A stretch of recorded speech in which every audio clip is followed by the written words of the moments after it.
Hey, welcome, all my right thinkers. Thanks for tuning in. Check out your boy, B-Farm, thinking right out here in the lab. Well, I got a nice little lesson. I did about a book lesson. Now I'm going to do my version of the lesson of Adversities. What you know about adversity? You better learn a little more about it. I got a nice little lesson for you. Let's go. Right as a 25 rule to live by. Storytelling. Story with a message. There's a message in my stories for life. I give you life lessons. You tune in to receive them. I appreciate you. You got a good thing going. Let's do what we do. Right thinking mission, and I'm on it. It's to enlighten, inspire, educate, and motivate you, the individual, to a higher spiritual level of enlightenment. Right thinking way of life through mental and spiritual discipline. Practice daily will help and guide you to obtain your goal of reaching spiritual enlightenment, aka know thyself. My mission is that all right thinkers know thyself. If you're a right thinker, your goal is to know thyself. You see where we're going with this? Let's get there together. So I ask the question, do you know you? You will when I'm through, because that's what I do. For you, appreciate you. Let's go. It's rhetorical, but if you know how to answer for yourself, tune in. I got you. A person who knows not that they know not, is foolish to disregard them. A person who knows not and knows that they know not, it's simple, but you can teach them. That's why I do what I do. For you, appreciate you too. Stay tuned. I got more for you. A person who knows not and believe and think that they know is dangerous. Avoid them. I do. A person who knows and knows not that they know is spiritually asleep. I can awaken them. I'm your spiritual alarm clock here to wake you up with knowledge of self. That's what I do for you. A person who knows and knows that they know is wise. Follow them. All these persons reside in you. Right thinkers, know thyself and to my be true. Let's talk about this thing. I had to ask a question. Guy asked me, well, why adversity? Why God puts us through? I said, okay, from my opinion, life adversities is what? It's God's way of chin checking you. What you mean? Yeah, he wants to see where your loyalty is, how dedicated you are. And I got my own personal life experience for this one. This is what I can speak from experience. I had a situation I had no control over. My car got totaled. Okay, just totaled. And through all the situation, I couldn't get another one. I had to do it like it. But what I did, I stayed focused, stayed committed, and let God work it out. I said, God, only way I'm going to get the car is if you make it happen. Because I done did everything I could. I got to rely on him. And it took me a month of due diligence and just staying focused. Load down the car, bill going up crazy. But it happens. I got my own adventure about adversity situation, and I tell you anyway, this is how you deal with situations. I did it by the book. This is mine. This is how I did it. I told you, God will check all you, so-called God believers and lovers of God. He'll check your chin with adverse situation and see how you handle it. If you freak out, you already know, you ain't really down. So you gotta remember, if you say everything is good, God this, God that, God that. But when situations go, oh God, He forsaken me. God, why you leave me hanging? God, you didn't give me. That's what He's looking for. Okay? And when y'all do that, He knows just who He's dealing with. But in life, your test is not the situations that be brought onto you. No, you don't control them. But it's how you handle yourself in those situations. Back in my day, cool was how I handled everything. Don't got a pocket, don't embarrass yourself. So I had integrity, even when it was wrong. Even in the hustle game, I was cool. Even rob, I was cool. When they caught me red-handed, still cool. So if you're gonna be. Don't be sometimes, don't be enough. Be. That's the whole purpose that God wants. If you with me, be with me. Don't be with me when you need something. People play God like he the genie in the bottle. Oh God, I'm gonna go to prayer. I'm gonna pray. I need something. And like a crapshoot. Ha ha ha. You roll the dice. God don't gamble. So that don't work. You probably figured that out by now, I'm sure. Alright. Y'all out here in Sin City looking for God to help you out. That freaks me out. Alright, here we go. I look forward to what? Dealing with whatever situations that come my way. I'm going to confront it head on. When? Daily. That's called life. You got to deal with situations. All you got to do is be you. If you try to be somebody else or you want somebody to think you somebody else, that ain't being you. I hear the phrase, fake it till you make it. If you fake it, you ain't never gonna make it in my game. No, fake it ain't gonna get you nowhere. So that philosophy don't fly. If you think you can avoid life situations, aka adversities in your life, you crazy as a bag of rocks. You're going to have adverse situations that you don't control the situation, but you do control you in the situation. That's what God wants to see. How cool can you be when it ain't looking too good for you? I proved my mettle over and over and over again. Even when that was wrong, I still took mine like a trooper. I still stood up and took mine like a man, like he taught me, like he showed me, like he told me. So I had no other choice. I had no other choice, okay? So, yeah. And when you take it, your lumps, when it's bad, when you flip over, guess what? You don't get no more lumps. You get that adverse situation, but because you're doing what you're supposed to do, he smooth it out for you. That's the beauty part about doing this, living this lifestyle. Trust me, I like that because I know what it feels like to not have it in your favor. Moving on. But yeah, life situation, adverse situation, they're going to come. Rich, poor, male, female, LGBT, don't make a difference. Gay, y'all all got to deal with situations. And guess what? God's in y'all too. Even the gay ones. Yeah, he there. He ain't going nowhere. Because you're gay, he ain't going to leave you. So, y'all continue on. But at Judgment Day, let me just say this. And I'm not trying to scare you, no, but you're responsible for that. That's all I'm saying. I got to say no more. Moving on. Okay? It ain't never been good. Moving on. Okay? Like my man, I went to court, traffic court, back in North. Guy got a ticket for turning on Broad Market. The judge say, Broad Market? Illegal turn. He said, it ain't been no turning on Broad Market since. It ain't never been a turn. He said, you was wrong. You was wrong.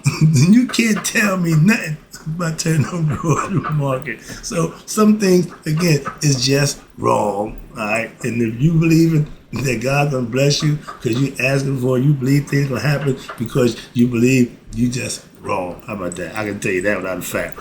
And this is how it goes. God works what? Just as hard. What God do? I'm blessing you as the devil work is what? Trying to convince you to do what he wants you to do. So it's a moral battle between you and God. The devil, the definition, let me explain this to you one more time. You got God. God has no opposition. God is God. Ain't no other God, all that nonsense. No, God is God. That's it. Spirit. That's it. You got you. Okay? You in the flesh. You got a choice. You can serve God or you can serve yourself. And the definition of the devil is somebody who's in opposition with God. If you ain't serving God, you're serving the devil. That becomes you. You see? A child can understand that. You become the devil. Why? You manifest it by what? Going in opposition to God. You become the devil. You know, the devil this, the devil that. Yeah, that's you. It's you. Again, God works hard to do what he do. But guess what? You work just as hard, what? To do what it is you want to do. That's the moral dilemma. I had God, wasn't even in my sights. Wasn't even last thing on my mind. Now, that's the only thing on my mind. You figure that one out. God likes what? To bless all those who what? Who show self-control, righteousness, integrity, and virtue. Virtuous living. That's who and what he blesses. Okay? But, and again, for those who live right, I don't care what religion you call it, if you live right, that's what God cares about. And I'm with him on that one. I don't care what you call it, but you live right, you deserve to be blessed. All right? You get a blessing. You get a blessing. Christians, you get a blessing. Muslims, you get a blessing. If you live it right. Simple. That's what God recognizes. We put the other stuff to it. God knows what? Your heart. Again, my pastor been saying that for years. He knows your real intentions from the heart. If you're doing something, this is called the Antichrist. You doing something to make it look like you're doing something good and your intent is really evil, that's the Antichrist. Okay, you want people to believe you're doing good and really you're really doing bad. God recognizes that. That's when he sent karma for you guys. So, and because God knows your intention, so if you're not doing whatever you're doing from the heart, don't do it. Why? It won't get recognized. It won't be blessed. As simple as that. That's why. So if you got some schemes, you got some hidden agendas that you want to, steal in the name of the Lord, by all means, you may get a few monetary things, you might get a few pleasures or whatever you're trying to get, but at Judgment Day, you got to answer for that. Excuse me. So understand that when you realize your actions are what you're responsible for, you might want to change your action. I did. That's what I can tell you. And if you know that and still do the same thing, you don't know jack. Why? Because it ain't stop you from doing what you're doing. Most Christians, religious people, they do the most dirt. I'm a Christian. Really? I'm a Muslim. You out here selling drugs? Really? And that's what Muslims do? So whatever you repping, don't embarrass it. Okay? I'm a right thinker. One thing I want to do is embarrass what I do and who I am and what I represent.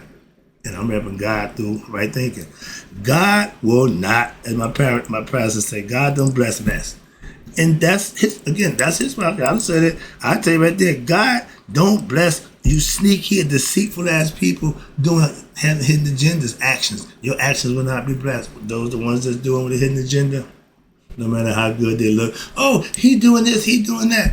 But he luck ain't too bad. Yeah, oh, yeah, hello. Karma come paying them a visit. They come get you. No matter who you are, it don't make a difference. Okay? If your heart ain't pure, stop praying. Why? It ain't gonna be answered. Simple. When you are from the heart, he listens. You got a God-fearing man who got a connection to God. That's who you want praying for you. Why? Because that's what God listens to. If you got that preacher, Mr. Smooth, fast talking, smooth finger pump, God ain't listening. You can't.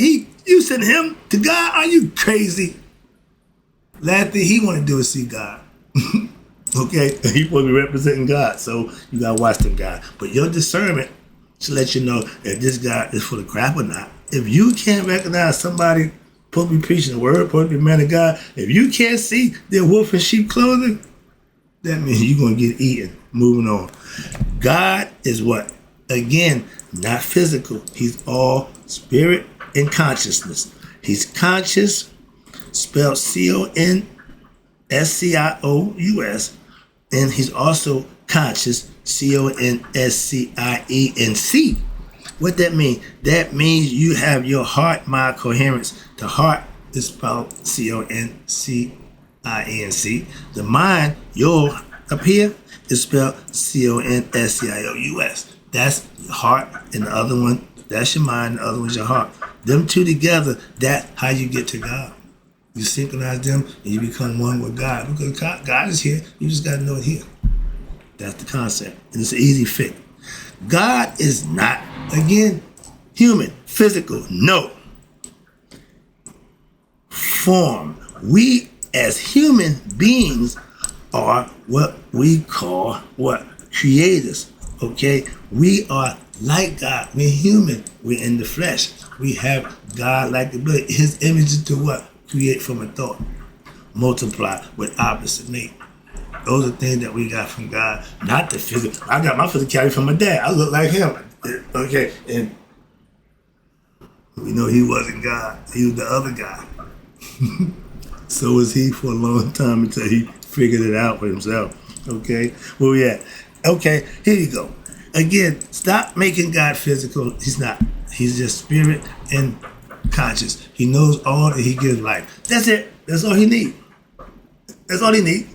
The rest, the elements, give us everything. And he just sit back and let we have at it.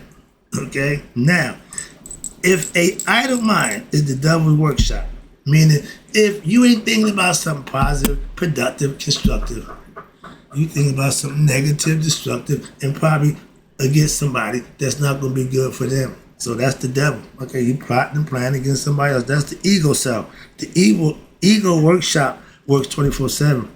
You know that? The ego, he don't stop. He don't stop. No, you didn't know that? Oh, y'all call him the devil. I forget. He ain't separate from you. He is you. When you do what you know is wrong, you become the devil. And God already punishes the devil. If you're spiritually ignorant, you ain't got to be religious. I don't give a damn what you, but if you don't understand and know God or believe in God, you're spiritually ignorant and you're probably egoistic. You think it's all about you. And that's fine. You have no blessings coming to you. Well, you might luck up and do something halfway decent for somebody with no, your intent ain't good. So no blessings ain't coming to you. I see why. No, if it went for bad luck, we have none. Why? We didn't do nothing good for nobody but ourselves. That's a fact. And now I can say that. But whenever your ego is calling shots, you know, ego is the acronym for edge God out.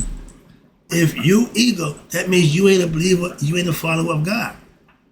You're self-made, okay? And you're going to do you. That's the ego self.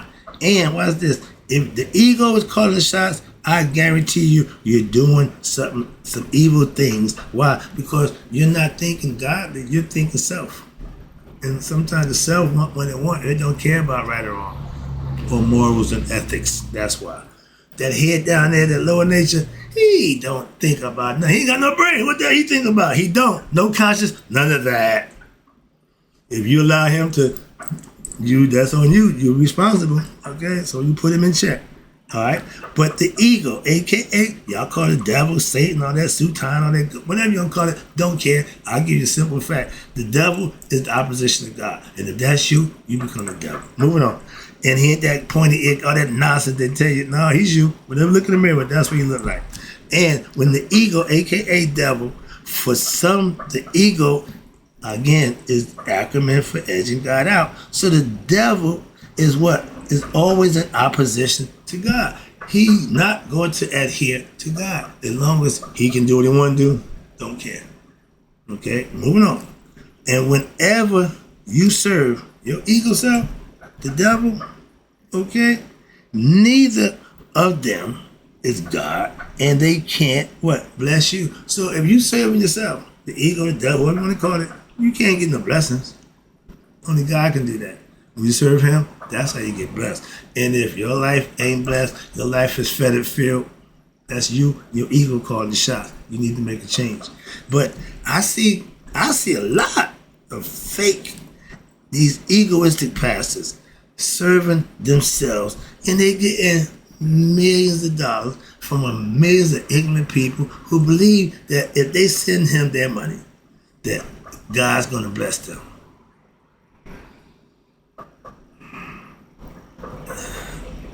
Boy, if we had this hook going on, we'd be in the ministry business. Okay, I can tell you that. And everything we did was illegal. I guarantee you, if he knew people just get, he would talk smack and get you to give all, he would talk you out of your money. Okay, he talked you out of everything else. So that wasn't real easy for him, but I ain't into that game. Okay, and but they serve themselves. Okay, and not the people. If the pastor of the church is living large and the church is struggling, that's what I'm saying. I go to a church where it's all on the same level. A good conscience, a God conscious mind is what is on God all the time. That's my mind all the time. It's God. I'm God. It's all God with me. You ain't ever gonna get me at that conscious state of mind. So if that's your intention, don't waste my time. If we can't converse and keep God in the mix, we ain't got to converse. I can make it real easy for you. I ain't got a problem not talking to somebody who don't want to talk God. Let's go. I tell you, I was told a long time ago, baby, everybody that want to talk about God, my pastor said, Brother Wright, whenever you want to talk about God, you call me. I talk to him every morning. It's over 10 years now. Okay, so I'm God conscious all the time. No idle mind for me. Why? The devil can't get a toehold. Okay, I keep God first. So the devil, leave me. I ain't the one. Bad thoughts come in my mind, but I just blocked. I done got so used to it, it don't even bother me no more. A negative thought, man, I ain't indulging in that nonsense. In the beginning, it was maybe, but when you get used to it, bad stuff, bad thoughts, they come. I dismiss that nonsense. You can go do this. No, I can't. Yes, you could. No, I can't. Yes, you could. No, I can't. I'm listening to the other guy. Moving on. That's the whole part about being conscious. A God conscious person. And again, I stay what? God conscious. Y'all call it Christians being prayed up. I study daily. And I live right. And so the ego, that devil, don't bother me. He don't bother. He why? This is hard nut to crack. Go get somebody else. Why, man? If it's 10 of us in the room, and the devil say he got 8 of us, I can only speak for myself. And I got a little joke, me and my dude. If me and him in the room and 10 people, y'all done. Why? Because y'all all serving the other guy. Y'all probably believe you think you, but ain't but 2 of us here that's really doing it. I'm just saying. So I can speak for me and him. But what's this? Even the devil will tell you he only have 98% of God's people believing in him. The 2%, he said, it ain't worth his time. Those the right thinkers. He said, kind of people he don't like is people who can think for themselves. Okay, people who are devoted and are honest and righteous. And a lot of us, that's what he's showing you. A lot of us ain't that. It's a tape called Outwit the Devil. The devil talks smack about y'all. He talks smack about y'all. He got no respect for y'all. None. Okay? I had to agree. He called y'all drifters. Okay? I did a lesson. Are you a drifter? And I don't mean the one, not the singing group. A drifter is somebody who let the devil lead them on the wrong path. Okay? Of what? Dedication, all nonsense. Okay? That's the devil. I laugh. Because why? If I'm in the room with 10 people, I told you, and my dude there, I had to laugh at them. Why? Because y'all, you know, y'all them other guys. Y'all not like us. And I tell you, I can only speak for myself, and I will speak for my dude for a while, because I know he know what I know. I know he know I know what he knows. So we both know that. So yeah, we can vouch for each other. So I know God, and when I got to God, I know God from putting a lot of study time in, a lot of doing my thing to get to there, a lot of practicing. And when I get there, all this work I put there, I get there, who I say? My dude. That's the best feeling in the world. And I'm sure he reciprocated because he was like, oh, yeah. Okay, so that's a beautiful thing. And when you reach that level in life and you find somebody who else out there, that's a beautiful thing. Only y'all can understand that. That's a meeting of the minds on a whole nother level. Okay, that's how I call it. I try to explain. Y'all missed that one. The spiritual intercourse. All right. With situations in life, and they're gonna happen, and sometimes they seem to be going wrong. You always seem to be on the short end of a situation where you didn't cause it. You didn't do. You just a victim of circumstance, so to speak, collateral damage, whatever you want to call it. But those things you don't control, but you do control how you act during those times. That's what God be watching, okay? And when he see you flip out and lose your cool and go berserk, I thought you was with me, you know? He take that personal. Excuse me. All right, let me go. And I learned that life lesson personally for myself, having what I call bad luck, okay, or no luck at all. Back in my day when I was living wrong, I was a victim of that one and didn't have a clue. Boy, I was just as dumb as the day is long. And when adversities, to me, when the adversity that tests you is meant for you to what? Show God your true colors. Are you with me? GP, with G's people, whatever, God's people, are you with me? In those adverse situations is to find out, chin check, are you with me for real? Okay, are you just in with me in words, in verbiage, saying this and saying that, but when it comes time to show, you fall short and you fail the test. Ain't nothing worse than failing God's test in life. Don't do that. Why? He don't like that. Moving on. And what's this? If you freak out, wild out, every time an adverse situation comes your way, you're not living right. You constantly going through this, and obviously you ain't figured it out yet. Excuse me, wrapping it up, taking it home again. I appreciate you tuning in. Jeez, that's correct. When your situations seem to always seem to work out in your favor. Oh, well, you know what? Yeah, I got that. Know what I mean? I mean, you living right, like Mr. Right, because that's what happens to me. If that's happening to you, you're living right. So I hope you enjoyed the lesson. Hope you got it. And more important, hope you're living it and dealing with it the way you're supposed to. Remember, it's just a test. All right? Hope you enjoyed the lesson. In closing, right thinkers, may y'all live to be 100, maybe 100 miles a day. So I've never done my right thinkers who understand adverse situations is God's way of checking their chin and passed away. Did you pass the test?